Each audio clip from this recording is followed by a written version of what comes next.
Ipatutupad na ang 50 pesos na flag down rates sa mga taxi sa Western Visayas. May paalala po ang LTFRB sa mga taxi operator at driver bago maningil.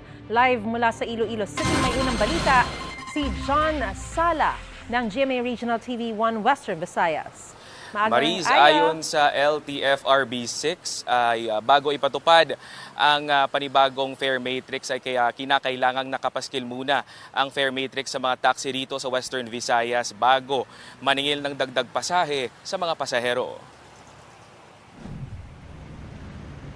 Mula sa 45 pesos, magiging 50 pesos na ang flag down rate ng mga taxi sa Western Visayas.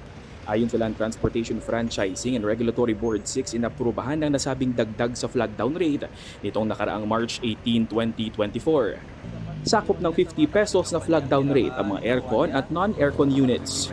Hindi kasama dito ang mga taxi na bumabiyahe sa Iloilo International Airport. Wala namang pagbabago sa per kilometer rate sa taxi. Bago ito ipatupad, kailangan munang kumuha ang taxi operator ng fare matrix mula sa LTFRB 6. Ang aton mga sumalakay nga kung magtukot ang aton taxi rider ang minimum mga 50 pesos, pangitaan nito sila na isang matrix. Kung wala, yung giling na pagdagdag. Kung mag-insist sila, that is overcharging. Hindi pa sila nakakapag-issue ng fare matrix. Ang kita mo, adong duwagan man gamay sir. Dako man nila nga bulig sa amon tungod ang aton nga gasolina subong nagasaka na og saka na og man kagaway na ginagbalik sa dati nga price. Hati naman ang reaksyon ng pasahero tungkol dito. Masakit mong gamay so syempre ang sweldo gamay nubo diri sa aton. Affordable man. Hindi naman Hindi naman daw kwan na.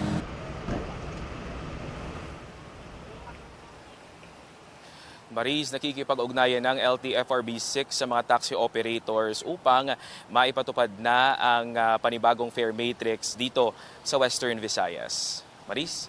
Damo nga salamat, John Sala ng GMA Regional TV 1 Western Visayas. Mga kapuso, para una ka sa mga balita, mag-subscribe sa GMA Integrated News sa YouTube. Sa mga kapuso abroad, subaybayan niyo po kami sa GMA Pinoy TV at sa www.gmanews.tv.